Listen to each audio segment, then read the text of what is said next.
Et des grandes mesures du rapport, voici les derniers chiffres. La France, on le voit, est clairement dans le haut du tableau avec un coût horaire de 35,30 €, bien au-dessus, on le voit donc de la moyenne européenne et de l'Allemagne. Est-ce que ce soir vous dites, voilà, le coût du travail, c'est un vrai problème pour la compétitivité française?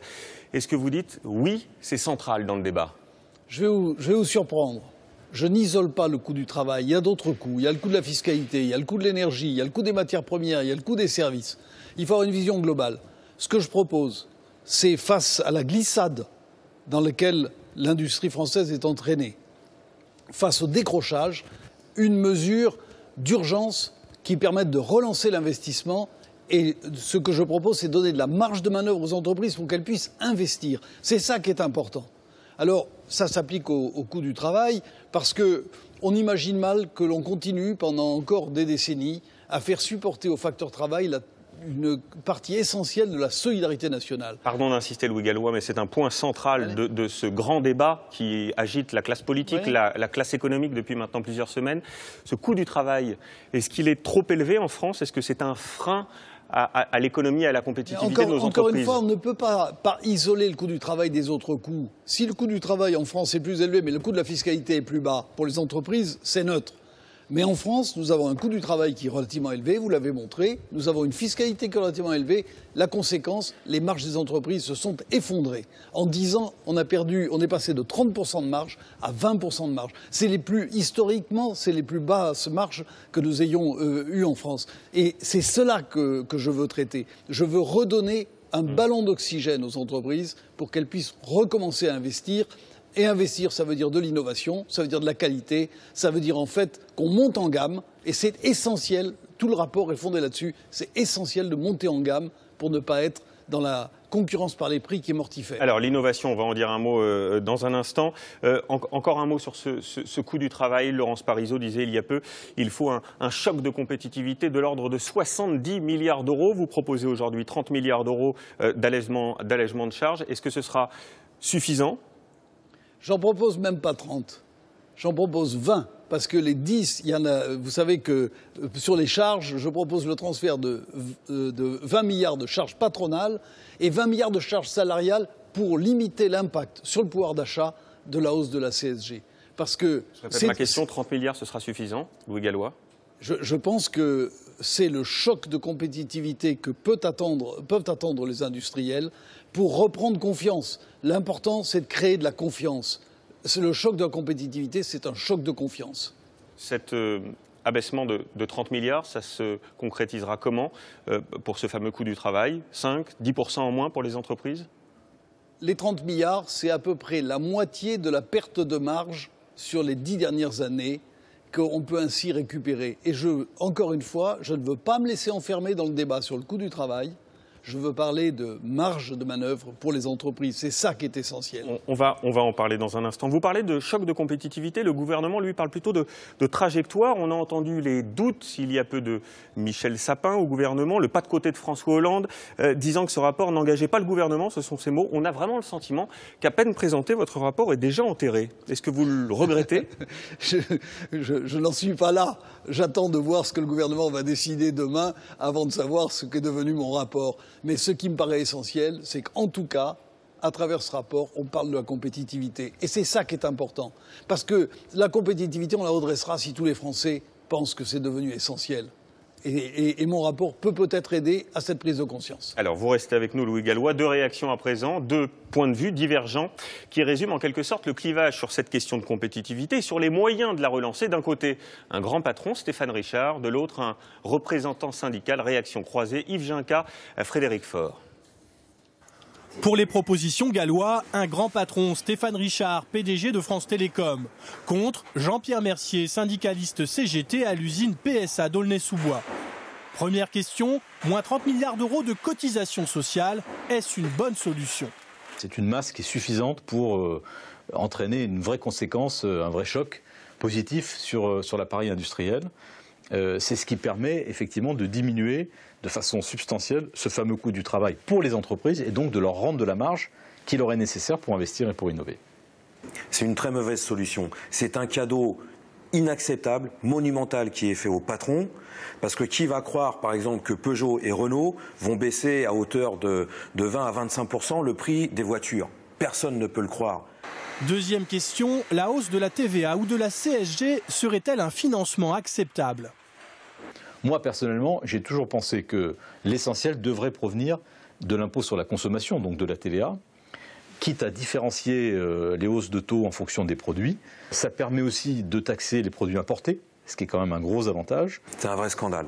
Un vrai scandale parce que tout va reposer sur la TVA, sur la CSG, c'est-à-dire sur les impôts les plus injustes que vont payer toute la population. Ça veut dire une amputation dramatique, catastrophique du pouvoir d'achat. Deux visions du monde de l'entreprise difficilement réconciliables, même si le rapport gallois préconise aussi un meilleur dialogue social. Un mot du calendrier avec ce qu'on vient d'entendre. Louis Gallois, vous préconisez un choc de compétitivité sur 1 an, 2 ans maximum. Le gouvernement, lui, a l'air un peu moins pressé. Il parlait à un moment de 3 ans. On verra. J'attends de voir ce que le gouvernement va décider demain. En tout cas, il est libre. Vous a rien dit sur le sujet pour l'instant. Non, il ne m'a rien dit. En tout cas, il est libre, parce que mon rapport n'est pas un rapport du gouvernement. La meilleure chose que je puisse faire pour aider le gouvernement, c'est de lui dire ce que je pense. Après, il a un angle de vision différent du mien. Il choisit. Alors on va écouter une réaction, elle est importante, celle de François Hollande en déplacement au Laos. Le président de la République a affirmé que des décisions fortes allaient être prises par le gouvernement, justement. On l'écoute. Tout sera fait pour l'emploi.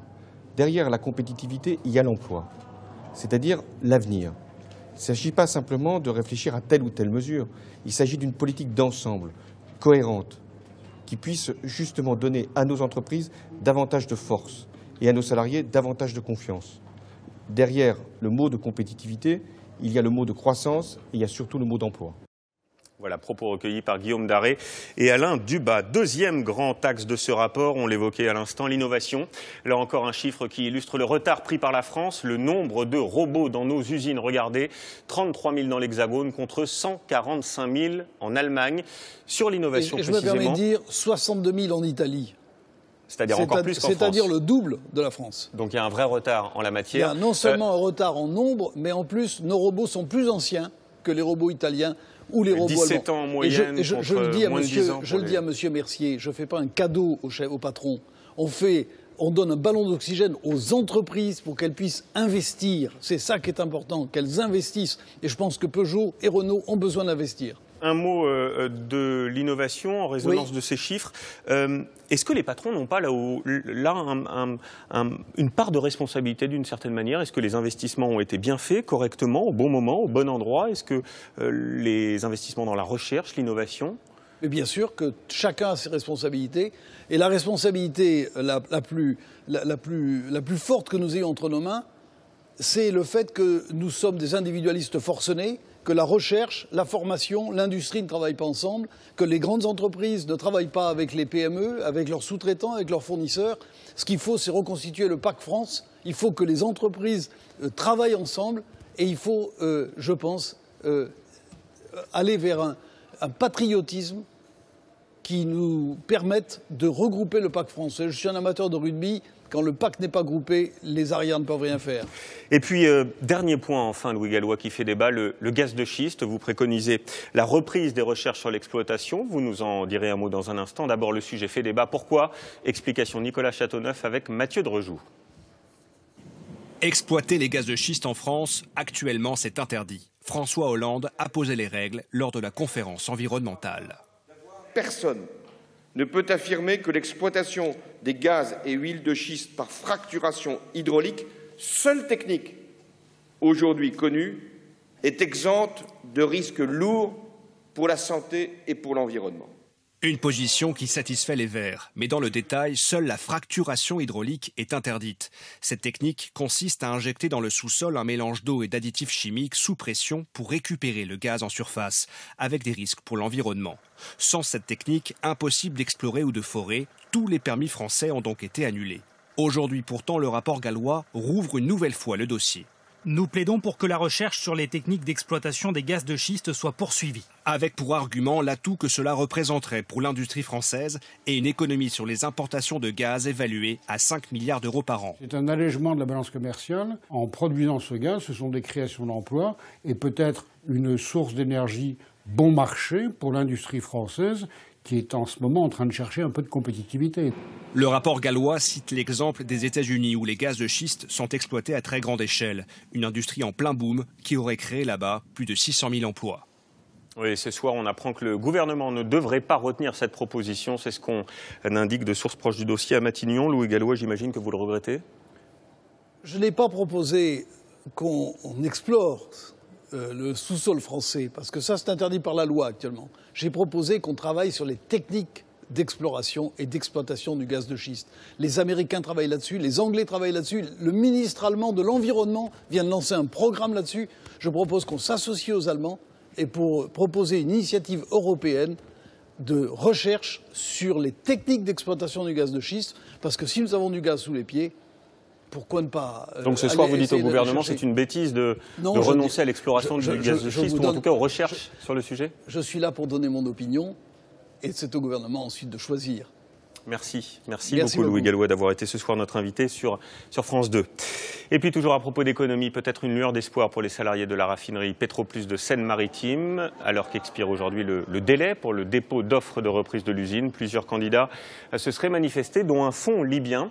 Le tribunal de commerce de Rouen doit faire le point sur ce dossier demain. 470 emplois sont concernés. Image signée Alain Duboc. Deuxième grand titre de l'actualité ce soir, c'est une semaine décisive qui s'ouvre pour la marche du monde. À quelques heures d'intervalle, les deux plus grandes puissances de la planète vont choisir leur nouveau leader. Demain, aux États-Unis, jeudi, ce sera au tour de la Chine. Le président Hu Jintao laissera sa place à Xi Jinping, deux pays qui pèsent pour près de la moitié du PIB mondial et qui représentent un quart de la population du monde. Deux événements majeurs à suivre, bien sûr.